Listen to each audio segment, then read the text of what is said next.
بسم اللہ الرحمن الرحیم. قد سمع اللہ قول التی تجادلک فی زوجہا وتشتکی الی اللہ واللہ یسمع تحاورکما ان اللہ سمیع بصیر.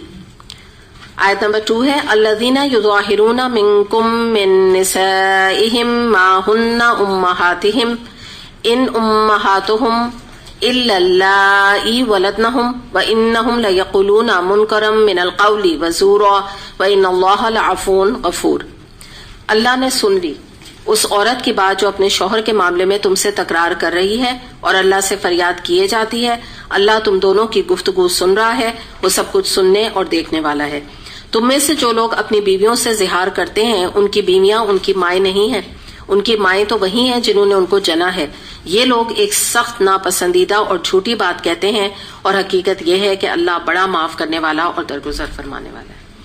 اب یہ کہنے کو 2 آیات ہیں مگر ان کی پورا ہسٹوریکل بیک گراؤنڈ ہے تو وہ ہمیں دیکھنا ضروری ہے. اس کو ہم دیکھتے ہیں. سب سے پہلے کہ آپ صرف یہ دیکھیے کہ جب آپ خالی پڑھتے ہیں جب ترجمہ تو بات نہیں سمجھ آتی کہ اللہ نے سن لی اس عورت کی بات جو شوہر کے معاملے میں تکرار کر رہی تھی، اللہ سے فریاد کر رہی تھی. تو اب کون ہے یہ عورت، کیا تکرار کر رہی تھی اور کیا یہ معاملہ ہے، زہار کسے کہتے ہیں؟ یہ کچھ سوالات ہمارے سامنے آ رہے ہیں نا. یہ ٹرمینالوجی بھی آ رہی ہے زہار، اس کو بھی انشاءاللہ دیکھیں گے. اچھا اب یہ ہے اس کا ہسٹوریکل بیک گراؤنڈ. باقاعدہ یہ پورا ایک واقعہ ہے. یہ ایک عورت ہے جن کا ذکر کیا جا رہا ہے، خولہ بنت مالک بن ثعلبہ. تو آپ لوگ خولہ، حضرت خولہ کے نام سے یاد کر لیجئے، کافی ہے، لمبا نام ہے ان کا. بنت مالک بنت ثعلبہ. ان کا واقعہ یہ تھا کہ ان کے جو ہسبینڈ ہیں ان کا نام تھا اوس بن صامت رضی اللہ عنہ. یہ بھی ایک صحابی تھے. تو انہوں نے یہ جو عورت ہیں ان سے زہار کر لیا. ٹھیک ہے، ابھی میں بتاؤں گی زہار کیا ہوتا ہے، ابھی آپ صرف سنیں. اب ہم اس کو دیکھتے ہیں کہ زہار کہتے کس کو ہیں. عربی میں پہلے، یعنی میں عربک میں پہلے بتا رہی ہوں، یہ کہا جاتا تھا انتی علیہ کا ظاہری امی، یعنی اپنی بیوی کو یہ کہنا کہ تو مجھ پر میری ماں کی پیٹھ کی طرح ہے. تو یعنی کیا ہے، تو ایسی میرے لیے ہو گئی ہے، اب ان شارٹ آپ سمجھے، ایسی مقدس ہو گئی ہے جیسے میری ماں. تو جب بیوی کو مقدس کر لیا تو پھر اب اس کے ساتھ کوئی فزیکل ریلیشن شپ قائم نہیں ہو سکتی نا مرد کی. یہ زہار ہے جو ٹرم میں نے ابھی لکھی. ٹھیک، زمانے جاہلیت میں جو زہار ہے یہ آپ سمجھ لیجئے کہ طلاق کی ایک قسم تھی اور بہت ہی یعنی کہ ایک غلط قسم کی، ایک عربس کے اندر یہ پائی جاتی تھی. تو یہ جب معاملہ ہوا، ان کے ہسبینڈ نے یہ بات ان سے کی اور اس زمانے میں کہا جاتا تھا زہار کر لیا. تو یہ جو خولہ تھیں رضی اللہ عنہا تو یہ بڑا پریشان ہوئی اور اس وقت تک قرآن پاک میں کوئی حکم زہار کے بارے میں نازل نہیں ہوا تھا، although یہ کسٹم جو تھا وہ عرب میں پایا جاتا تھا. تو اب وہ آئی نبی کریم صلی اللہ علیہ وسلم کے پاس اور آ کر اپنا مسئلہ پیش کیا. تو نبی کریم صلی اللہ علیہ وسلم بھی خاموش ہو گئے کیونکہ کوئی حکم تھا نہیں. وہ اپنی طرف سے تو رائے، آپ کو پتا ہے نبی کریم صلی اللہ علیہ وسلم کو رائے اپنی تو دے نہیں سکتے تھے. تو جب وہ خاموش ہو گئے تو اب وہ ان سے نبی کریم صلی اللہ علیہ وسلم سے بحث اور تکرار کرنے لگے. باقاعدہ یعنی قرآن میں بھی آپ دیکھیے یہ ورڈ آ رہا ہے کہ شوہر کے معاملے میں تم سے تکرار کر رہی تھی. تکرار کا مطلب کیا ہوتا ہے، بار بار ریپیٹڈلی ایک بات کہنا کہ آپ میرا مسئلہ دیکھیں، میرے ساتھ یہ ہو گیا، اس کا کوئی حل نکالیں، یہ کیا، یہ کیوں میرے ہسبینڈ نے ایسی بات کہہ دی. اس طرح باقاعدہ یعنی وہ بات کر رہی تھی. تو ابھی وہ بحث و تکرار میں تھیں، مشغول تھیں اور نبی کریم صلی اللہ علیہ وسلم بالکل خاموشی کے ساتھ ان کی بات سن رہے ہیں. کچھ بھی نہیں ان کو ڈانٹ رہے ہیں، نہ کوئی جواب دے رہے ہیں، کہہ رہے ہیں تم یہاں سے نکل جاؤ، یا یہ مجھے نہیں پتا اس کے بارے میں اور مجھے نہیں پتا یہ کیا قانون ہے. کچھ نہیں آپ نے جواب دیا. اتنے میں کیا ہوا، یہ بات چیت چل رہی تھی کہ نبی کریم صلی اللہ علیہ وسلم کے اوپر آیات نازل ہو گئی زہار کے حوالے سے اور اس کا حکم بھی باقاعدہ دے دیا گیا، اس کو منع بھی کر دیا گیا، گناہ بھی قرار دے دیا گیا اور کفارہ بھی بیان کر دیا گیا. تو آپ سوچیں یہ ابو داؤد میں یہ حدیث ہے جو میں نے آپ کو ایکسپلین کر کے بتائی ہے. اتنی بڑی یعنی کہ یہ اس عورت کو آنر دیا گیا اسلام میں. اس کے بارے میں مزید ہم دیکھتے ہیں ابن ماجہ میں ایک حدیث آتی ہے. عائشہ رضی اللہ عنہا فرماتی ہیں کہ اللہ تعالیٰ کس طرح لوگوں کی دلوں کی باتوں کو سننے والا ہے.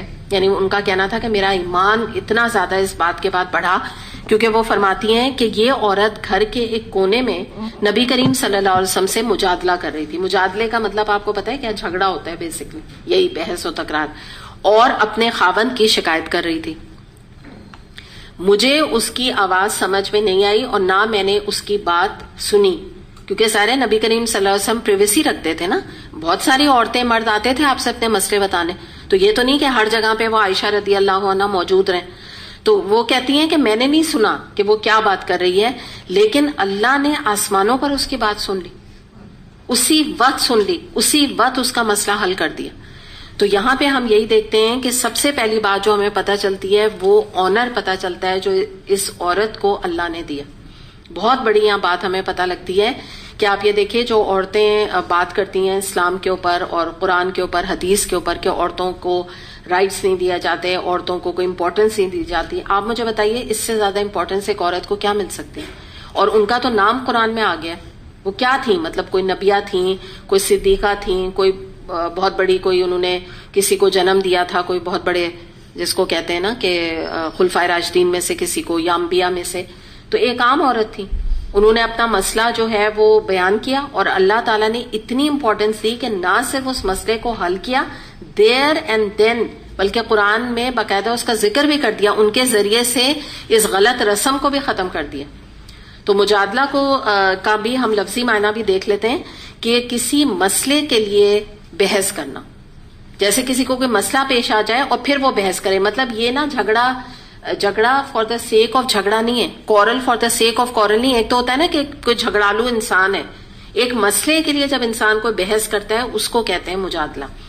اور یہاں پر ہم دیکھتے ہیں کہ بات کیا تھی اصل میں, کہ یہ جو خولہ تھی رضی اللہ عنہا, یہ بغاوت کے معنی میں نبی کریم صلی اللہ علیہ وسلم سے بات نہیں کر رہی تھی, ان کو اپنے بچوں کی فکر پڑ گئی تھی نا, کہ ان کے بات یہی تھی کہ ان کے بچے تھے چھوٹے, تو وہ نہیں چاہتی تھی ڈیورس, تو وہ اس لیے فکر مند ہو گئی تھی اور اپنے گھر کو بچانے کے لیے وہ نبی کریم صلی اللہ علیہ وسلم سے التجا کر رہی تھی کہ کوئی ایسا طریقہ کیا ہو سکتا ہے کہ میری دوبارہ سے ری یونین اپنے ہسبینڈ کے ساتھ ہو جائے, کہ انہوں نے غصے میں یہ بات کہہ دی. یہ ایکچولی جو مسئلہ تھا وہ پیش کرنے آئی تھی نا, یہ بات تھی. شکایت نہیں خالی اپنے ہسبینڈ کی کرنے آئی تھی, وہ تو مسئلے کے حل کے لیے آئی تھی. یہاں سے بھی اس عورت کا کیریکٹر دیکھیے آپ, کہ یہ نہیں کہ شکایت کر کے نبی کریم صلی اللہ علیہ وسلم کے آگے بس وہ کر کے چلی جائیں کہ یہ تو ایسے ویسے انہوں نے میری زندگی برباد کر دی, تباہ کر دیا, یہ مرد ایسا ہے ویسا. یہ نہیں, انہوں نے کہا اب تو کوئی اس کا حل نکالیے, میری زندگی بچ جائے تاکہ. تو پھر اس کو ہم یہ دیکھتے ہیں کہ پھر اس لیے جو ہے یہاں ہمیں پتہ چل رہا ہے کہ ایک عورت کو اللہ تعالیٰ نے اتنی امپورٹنس دی کہ ان کی بحث کو باقاعدہ یہاں اسی طرح قرآن میں لکھ دیا گیا کہ وہ تکرار کر رہی تھی اور اللہ سے فریاد کرتی جاتی تھی اور اللہ ان دونوں کی گفتگو سن رہا تھا. تو اتنی بڑی دلیل موجود ہے کہ اس وقت آج جو ہم یہاں بیٹھ کے اس وقت الحمدللہ اللہ کی کتاب پڑھ رہے ہیں, سمجھ رہے ہیں اور آپس میں ہم اس کے اوپر غور و فکر کر رہے ہیں, تو پھر اللہ ہماری بھی اوپر سن رہا ہو. یہ ایمان انسان کا مضبوط ہوتا ہے نا, جیسے عائشہ رضی اللہ عنہا نے فرمایا کہ وہ حیران ہو گئی کہ انہوں نے کہا کہ میں نہیں سن پائی کہ کیا بات ہو رہی ہے ان کی آپس میں. تو اللہ تعالیٰ نے اتنی امپورٹنس دی اور ایک عورت کی جو ایک جائز اس کا حق تھا اس کے بارے میں بات کرنے کو کرٹیسائز نہیں کیا, بلکہ اس کا جو فریڈم آف ایکسپریشن تھا اس کو آنر کیا. یہاں یہ نظر آ رہا ہے کہ جو اس کا مسئلہ تھا اللہ تعالیٰ نے سنا اور اس کا حل نکالا. تو یہاں پر ہمیں دو تین باتیں اور ہمیں ایک اور پتہ چلتی ہیں. بڑی امپورٹنٹ بات وہ یہ ہے کہ دیکھیں یہ جیسے کہ یہ عورت جو ہے یہ ایک رول ماڈل بنی ہے نا, تو اس سے ہمیں ایک اور بات پتہ چلتی ہے کہ دین کے مسائل کو انسان حل کرنے کے لیے کسی کنسرن اتھارٹی جو ہم کہتے ہیں نا عالم ہے, یا اس سے ہی رجوع کرنا چاہیے. اور یا سیکنڈلی کیا بات ہے کہ مشکلات میں اللہ جو مومن ہے وہ اللہ سے رجوع کرتا ہے, وہ لڑائی جھگڑا یا ادھر ادھر کی باتوں میں نہیں لگتا. یا دنیا بھر سے شکایتیں اپنے مثال کے طور پہ ہسبینڈ سے مسئلہ ہے تو یہ نہیں کال کر کے سب کو بتا رہے ہیں, ماں کو بتا رہے ہیں, بہن کو بتا رہے ہیں, سب کی نظروں سے اپنے ہسبینڈ کو گرا دیا.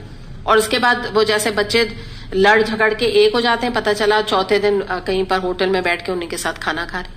اب وہاں پہ اگر جو دوسری بہن آئی وہ تو سیدھے منہ بات نہیں کریں گے اپنی بہنوں سے, ٹھیک ہے نا, کیوں نہیں کریں گے؟ کیونکہ اتنی ان کی برائی کی ہے پورے خاندان میں, اتنی ہر جگہ بتایا وہ ایسے اور ویسے.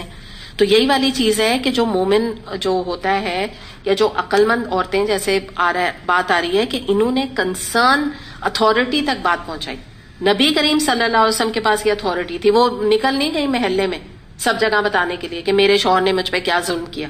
تو صاحب علم سے اپنے معاملات کو انسان ڈسکس کرے اور اللہ سے رجوع کرے، اللہ سے فریاد کرے اپنی دعاؤں میں، جیسے کہ ہم کرتے ہیں اپنی حاجت کے لیے نا، اور اللہ کے آگے روئے. اللہ سارے معاملات اور تمام چیزوں کو جو مسئلے مسائل ہیں ان کو جو ہے وہ دور کرنے والا ہے.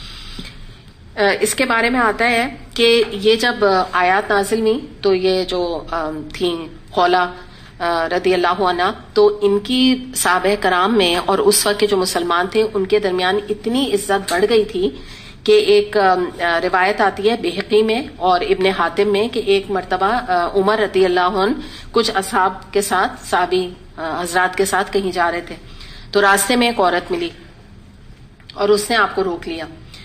آپ رک گئے اور سر جھکا کر دیر تک ان کی باتیں سنتے رہے. انہوں نے اتنی لمبی بات کی وہ ویسے ہی کھڑے رہے عمر رضی اللہ عنہ اور سر نیچے. تو برابر میں ان کے ایک صحابی تھے، تو انہوں نے عرض کیا کہ امیر المومنین، آپ نے قریش کے سرداروں کو سے ملنے کے لیے آپ جا رہے تھے اور آپ نے اس بڑھیا کے لیے اتنی دیر جو ہے آپ یعنی کھڑے رہے اور آپ نے اپنا ایک طرح سے اتنا وقت آپ نے اپنا ویسٹ کیا اس کے ساتھ. تو عمر رضی اللہ عنہ نے جواب دیا کہ تم جانتے ہو یہ کون ہے؟ یہ خولہ بن ثعلبہ ہیں، ایسے کر کے انٹروڈیوس کرایا اور کہا یہ وہ عورت ہے جس کی شکایت 7 آسمانوں پر سنی گئی. اللہ کی قسم اگر یہ عورت رات بھر مجھے کھڑا رکھتی تو میں کھڑا رہتا، ہاں بس نماز کے اوقات میں اس سے معذرت کر کے چلا جاتا، کیونکہ ان کی عادت تھی نا. تو وہ کوئی اپنی کوئی سٹوری، خوب لمبی سٹوری عمر رضی اللہ عنہ کو سنائے جا رہی ہیں، وہ سنے جا رہے ہیں سر نیچے کر کے. اتنی یعنی کہ عزت ان کی ہو گئی تھی کہ اللہ نے ان کی بات سنی. تو اس سے آپ اندازہ لگا لیجئے کہ کتنی بڑی جو ہے آنر اللہ نے ان کو دیا ہے، اور کوئی بڑی بات کے اوپر نہیں. یعنی ایک عورت کا رائٹ یہاں پہ کلیئر ہمارے سامنے ایک پکچر آ رہی ہے. اچھا، پھر ایک اور دفعہ یہ ہوتا ہے کہ ایک اور دفعہ کا واقعہ اس میں ہے کہ اسی طرح سے ایک دفعہ یہی ہوا تھا کہ عمر رضی اللہ عنہ ایک دفعہ کہیں اور ایسی معاملہ کچھ ہوا، تو انہوں نے یہ جو تھیں کوئی بات انہوں نے ایسی، آپ سمجھ لیجئے کہ جیسے ہوتا ہے نا بات تھوڑی ذرا سخت بات انہوں نے نکالی نا. خولہ بن ثعلبہ، میں پورا واقعہ نہیں بتا رہی، بہت طویل واقعہ ہے. تو انہوں نے کچھ بات ایسی کچھ کہہ دی. تو وہاں پہ جو صحابہ کرام تھے تو انہوں نے کہا کہ تم نے کیا کیا ہے، تم امیر المومنین سے تم زبان درازی کر رہی ہو. مطلب انہوں نے تھوڑی اونچی ذرا آواز سے بات کی.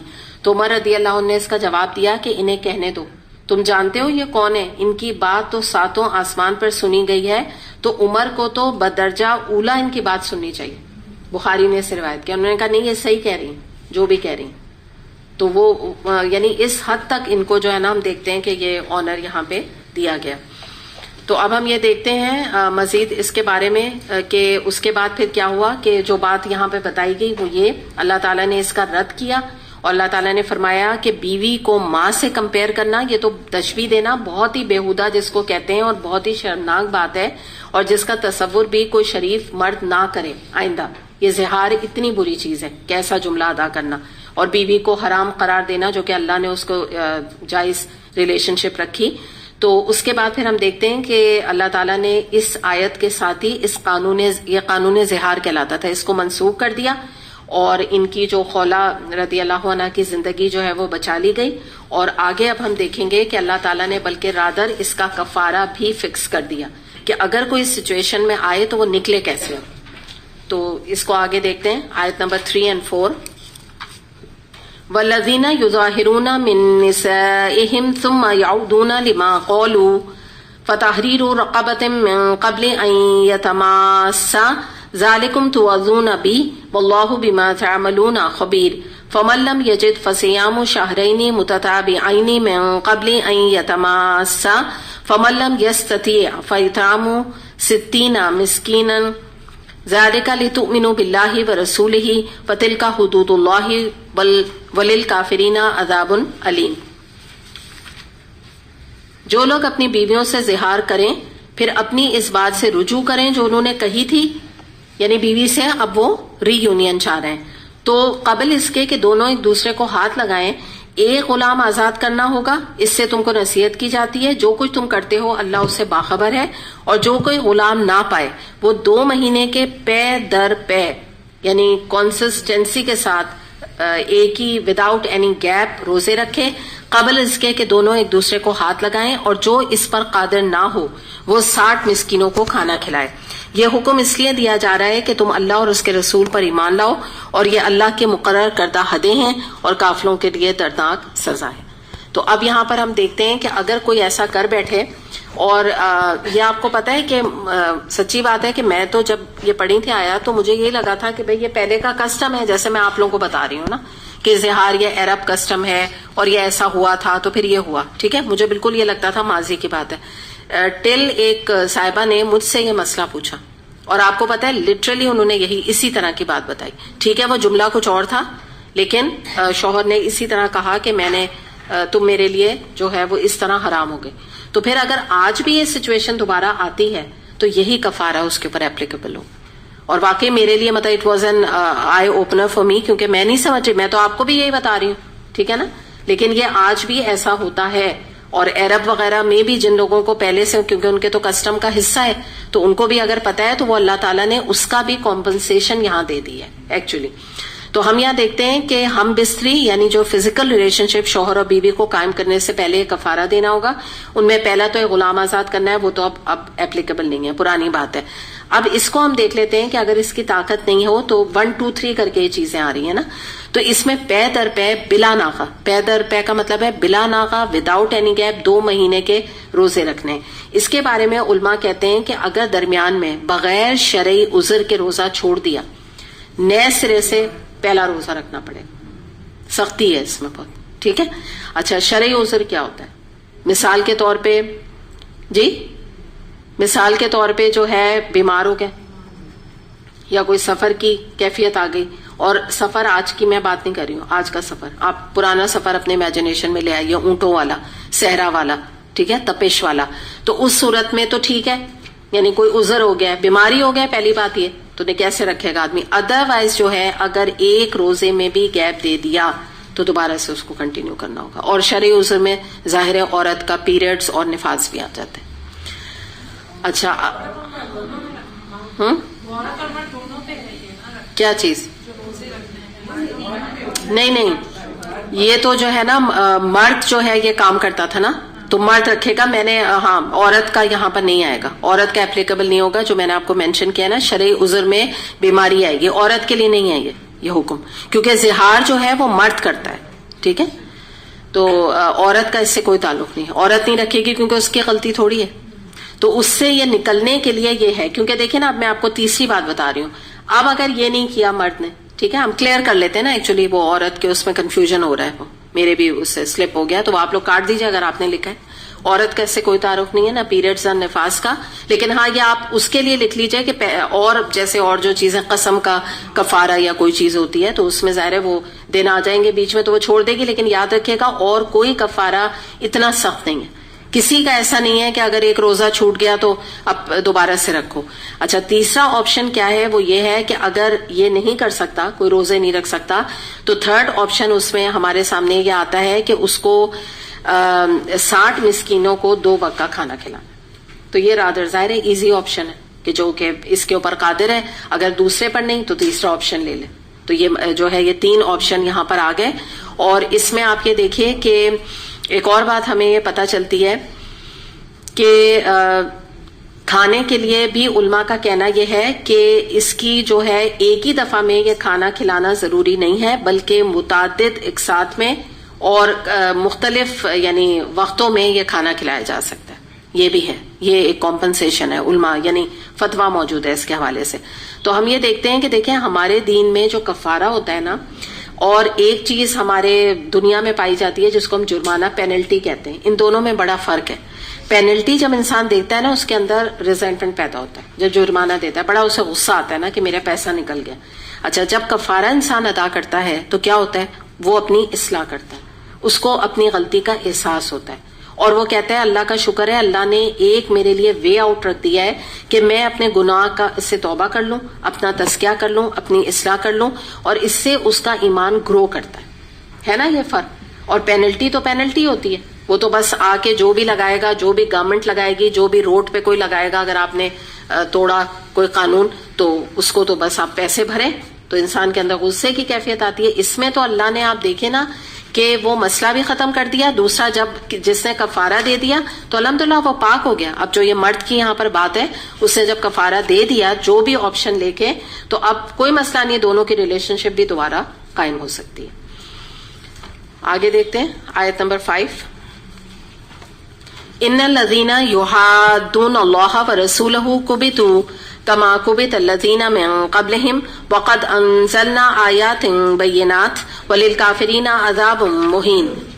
جو لوگ اللہ اور اس کے رسول کی مخالفت کرتے ہیں وہ اسی طرح ذلیل اور خوار کر دیے جائیں گے جس طرح ان سے پہلے کے لوگ ذلیل و خوار کیے جا چکے.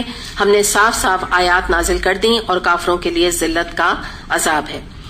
اچھا، یہ جو ٹرم آ رہی ہے نا یحادونا، تو اس سے مراد یہ ہے اس ٹرم میں کہ شدت کی مخالفت. ٹھیک ہے، تو اب یہاں پہ اللہ تعالیٰ فرما رہے ہیں کہ جو اللہ اور اس کے رسول کی مخالفت کرتے ہیں، اور آج ہم نے جو آیات مطالعہ کی ہیں وہ ہم نے یہی دیکھا ہے کہ جو اللہ اور رسول پر ایمان لاتا ہے تو اس کے لیے بڑے ہی اسپیشل درجات ہیں، بہت ہی اس کی اللہ کے لیے کیا مغفرت ہے اور فضل ہے. تو اب یہاں بتایا جا رہا ہے کہ جو لوگ اللہ اور رسول سے ایک طرح سے کلیش کرتے ہیں اور شدت کے ساتھ مخالفت کرتے ہیں اور شدت مخالفت پر کمر بستہ ہو جاتے ہیں، تو اور کیا یحادونا کے اندر اور کیا چیزیں آتی ہیں؟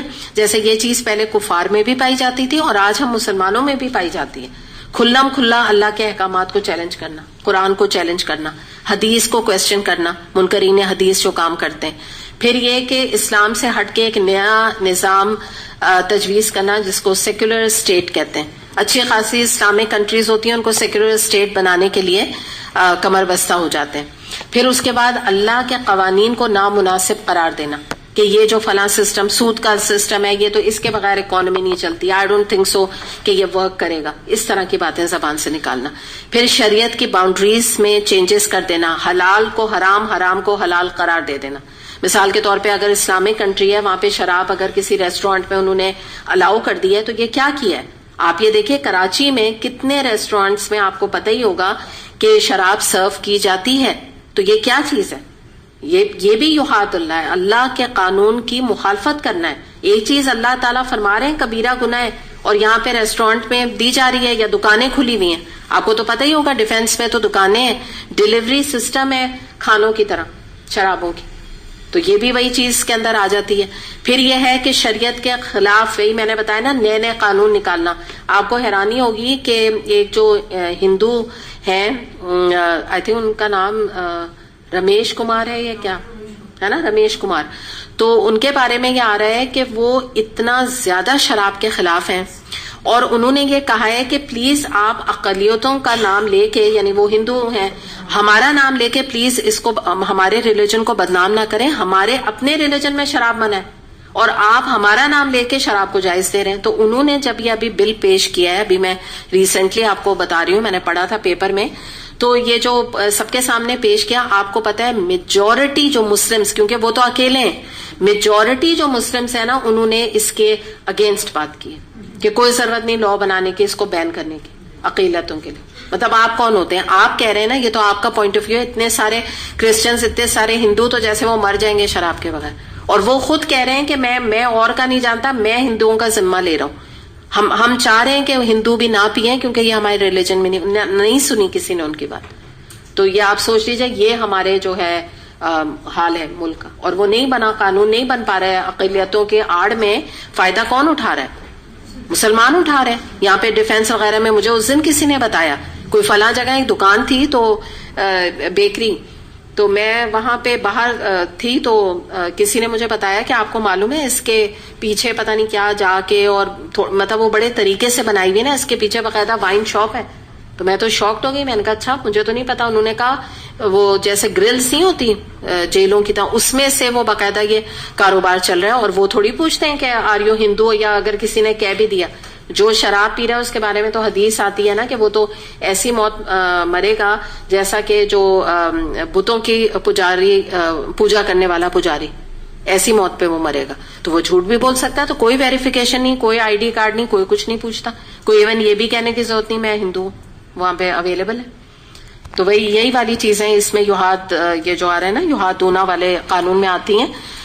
تو بات یہی ہے کہ جیسے دنیا میں نا ہمیں بحث اور ڈسکشن کرنے کی عادت ہو گئی ہے دنیا کے معاملے میں, ایسی ہمیں دین کے بارے میں بھی کرنے کی عادت ہوگی. ہم نے اس کو بھی پالیٹکس اور انٹرٹینمنٹ نعوذ باللہ سمجھ لیا, جیسے اس میں ہم بات کرتے ہیں ویسے ہم دین کے لیے کرتے ہیں کہ قرآن از اوپن ٹو ڈیبیٹ. تو بہرحال اللہ تعالیٰ نے یہی یہاں پر فرمایا کہ جو اللہ کے دین کی مخالفت کرتا ہے, تو پہلے بھی یہی ہوا کہ مشرکین مکہ بدر جب ہوئی تو اس میں بھی یہ مارے گئے اور مسلمان غالب رہے, اور آئندہ جب جب یہ کوشش اپنی ایسی کریں گے تو مسلمان ہی غالب رہیں گے. تو بات تو پہلے وہاں پہ کفار کی ہو رہی تھی, لیکن ہم اگر آج کی بات کریں تو مسلمانوں کے یہ کام کر رہے ہیں. آخری بات اس میں ابن جریر جو امام گزرے ہیں انہوں نے اس کی تفسیر میں فرمایا کہ جو لوگ اللہ کی حدود اور اس کے فرائض کے معاملے میں مخالفت کرتے ہیں اور اس کی حدود توڑتے ہیں, وہ لوگ دراصل یہاں پر مراد ہیں. چلیں ہاں جتنے ہی کریں گے. وآخر دعوانا الحمدللہ رب العالمین.